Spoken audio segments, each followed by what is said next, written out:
sign, Aquarius, Gemini, Libra. Kumusta po kayo guys? Okay, so ear sign, maraming salamat po sa walang sawang pagsubaybay sa ating pong mga reading. And paalala lang po na ang reading po natin ay general reading lamang. So maaari po kayo guys makarelate. Maaari rin naman pong hindi, kaya gawing gabay lamang, okay?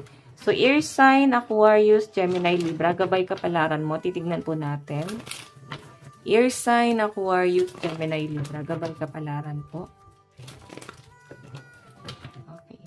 Gabay kapalaran po ni ear sign.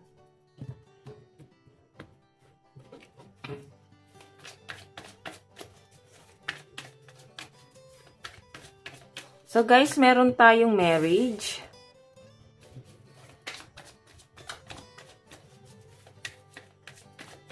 Meron tayong coach. Meron tayong savings. Oh, nakakatuwa guys kasi parang pinipilit yung i-save ng person mo, yung relationship niya talaga, no? Sa mga in relationship dito guys, ayan nakikita ko nagtatry kayong i-save yung inyong financial kasi para bang may goal siguro kayo or plano magpakasal ng person mo. Coach, ayan, nakikita ko na nakikinig yung person mo sa plano mo kasi siguro talagang ikaw matured, si person mo ganun din or pwedeng mas ahead siya sa inyo. May edad siguro siya sa inyo, guys. Ear sign. Kahit pa paano, guys, nakikita ko na may plano yung person mo pagdating sa inyong dalawa. Okay? Pagdating to, guys, sa love life, ay mukhang nagsisave kayo. May plano ba kayong bumili ng property in the near future? Kasi, ayan, no, pinag-uusapan niya, eh. Para bang kailangan mag-save. Ito yung kailangan natin gawin.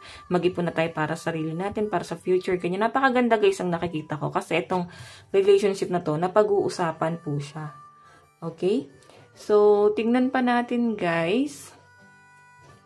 Ano pa pong ipapakita? So, guys, ang lucky number mo is 6, 5, and 49. Okay, additional message po. Pagdating kay ear sign. Ear sign.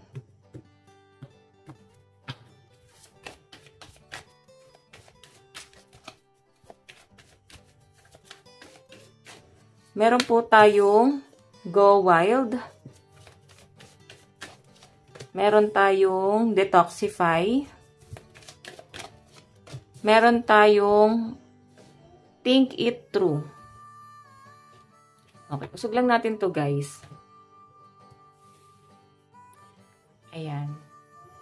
Okay, so guys, sa nakikita ko dito,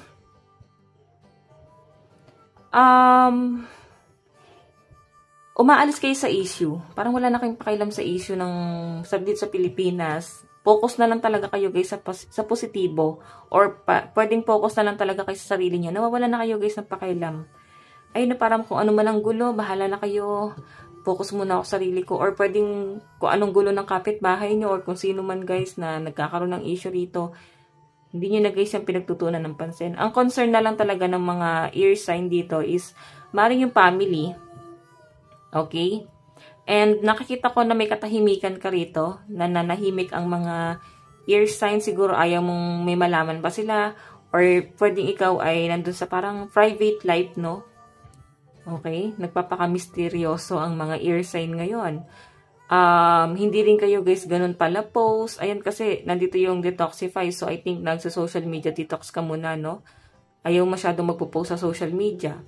And napapansin mo kasi may mga taong naiinggit or nagagalit sa inyo. So, ayan, para maiwasan yan, kayo yung nag-a-adjust.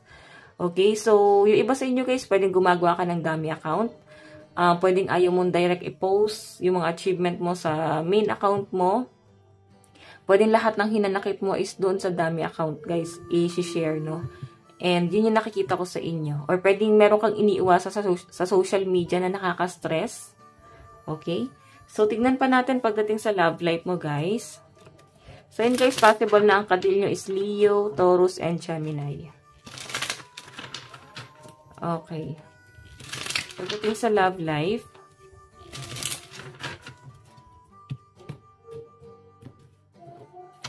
pagdating po sa love life ni ear sign, meron po tayong strength. Oh my God, diba? Kakasabi ko lang, guys.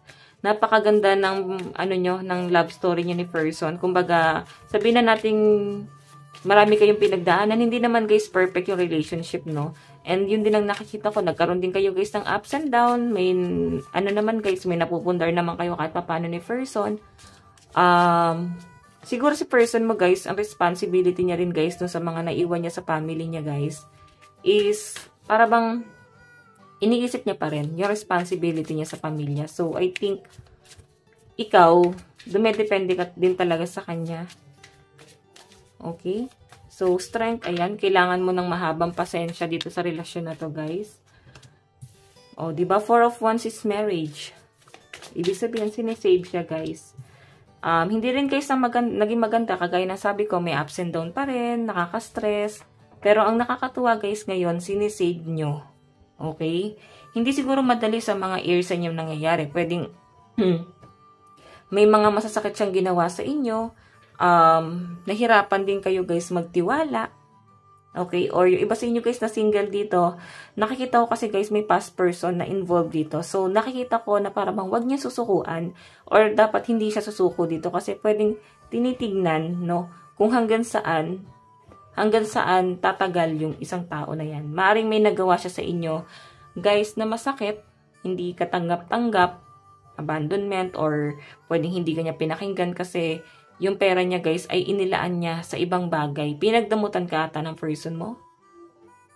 Para bang nung una, naging ano ka naman, guys, para bang matured, parang hinayaan mo kasi pera niya naman yun. Pero ngayon, guys, nakakita ko dito, ear sign, para bang kailangan mo siyang kausapin. Magkaroon ka ng power dito. Okay? Kasi nakakita ko sa inyo yung stress. Okay? Yung iba sa inyo, guys, na single, ayan, isi-save yung relationship eh. Kung ito ay past person yung kadil mo, strength nandito, ibig sabihin, maayos pa. Pero yung iba sa inyo guys na in relationship, yes, tinatry na i-save and may nakakita akong pag-uusap dyan guys. So, I think, isi-settle pa rin siya. And sa mga single, ayan, sa mga single, maring naghiwalay nga kayo at hindi madali para sa inyo. Okay, so titignan po natin. Pagdating sa kaperahan po ni Air Sign, Aquarius, Gemini, Libra. Ayan, pasensya na po sa kumakanta guys, no? Birthday kasi dito sa kapitbahay namin. Baka naririnig nyo. May nagbibideo, okay. Pasensya na. So, tignan natin guys, pagdating sa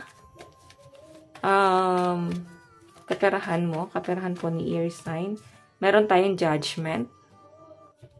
Meron tayong 9 of Cups. Ibig sabihin, air sign, may mga taong hindi masaya kung saan mo man dinadala yung pera mo. Maaring ito guys ay responsibility na tinalikuran.